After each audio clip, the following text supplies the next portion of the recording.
2014 മുതുകുളം രാഘവൻപിള്ള പുരസ്കാരത്തിന് ചലച്ചിത്ര നടി KPSC ലളിത അർഹയായതായി ഭാരവാഹികൾ വാർത്താസമ്മേളനത്തിൽ അറിയിച്ചു. മലയാള ചലച്ചിത്ര നാടകരംഗത്തെ പ്രതിഭകളുടെ ആയുഷ്കാല സംഭാവനകൾ പരിഗണിച്ച് മുതുകുളം രാഘവൻപിള്ള സാംസ്കാരിക സമിതിയാണ് പുരസ്കാരം ഏർപ്പെടുത്തിയിരിക്കുന്നത്. 10,000 രൂപയും പ്രശസ്തി പത്രവും അടങ്ങുന്നതാണ് അവാർഡ്. ഓഗസ്റ്റ് 2-ാം വാരം മുതുകുളത്ത് നടക്കുന്ന മുതുകുളം രാഘവൻപിള്ള അനുസ്മരണ സമ്മേളനത്തിൽ പുരസ്കാര സമർപ്പണം നടക്കുമെന്നും സംഘാടകർ അറിയിച്ചു. കുറേ പേരുകൾ പെട്ടെന്ന് നമുക്ക് മനസ്സിൽ വരും.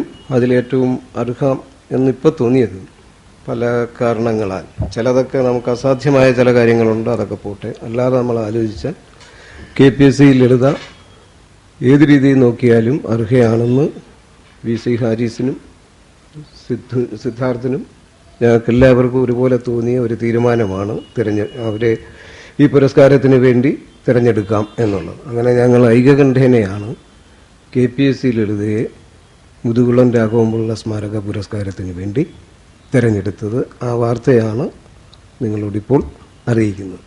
വളരെ മൗലികത, പ്രത്യേകിച്ച് യഥാർത്ഥമായ റിയലിസ്റ്റിക്കായ അഭിനയ രീതിയിൽ അതിനെ കുറച്ചും കൂടി തൻ്റെ ഈ ഓണാട്ടുകര സംസ്കൃതിയെയും കൂടി ഉൾപ്പെടുത്തിക്കൊണ്ട് മിഴിവുറ്റതാക്കുന്ന ഒരു അഭിനയ ചാതുരിയാണ് KPSC ലളിത പ്രകടിപ്പിക്കാറുള്ളത്. ഇത്തരത്തിൽപ്പെട്ട അഭിനേതാക്കളുടെ ഒരു വലിയ സംഘം പണ്ടും ഉണ്ടായിരുന്നു. നമുക്ക് ശങ്കരാടി ചേട്ടൻ, കൊട്ടാരക്കര ശ്രീധരൻ നായർ, ഒടുവിൽ ഉണ്ണികൃഷ്ണൻ, ഇങ്ങനെ പറയുന്ന ഒരു വലിയ അഭിനയത്തിന്റെ അവരുടേത് മാത്രമായ ഒരു അഭിനയ ശൈലിയുമായി റിയലിസത്തെ പൊലിപ്പിക്കുന്ന കുറേ നടീനടന്മാരെയൊക്കെ നമുക്ക് കാണാം. അടൂർ ഭവാനിയൊക്കെ ആ രീതിയിൽപ്പെട്ടവരാണ്. നടനും നാടകകൃത്തും ചലച്ചിത്ര സംവിധായകനുമായ P. ബാലചന്ദ്രൻ ചെയർമാനും സാഹിത്യ സിനിമാ നിരൂപകൻ Dr. VC ഹാരിസ്, നടനും സംവിധായകനുമായ സിദ്ധാർത്ഥ് ശിവ എന്നിവർ അംഗങ്ങളായുള്ള ജൂറിയാണ് പുരസ്കാര ജേതാവിനെ തിരഞ്ഞെടുത്തത്.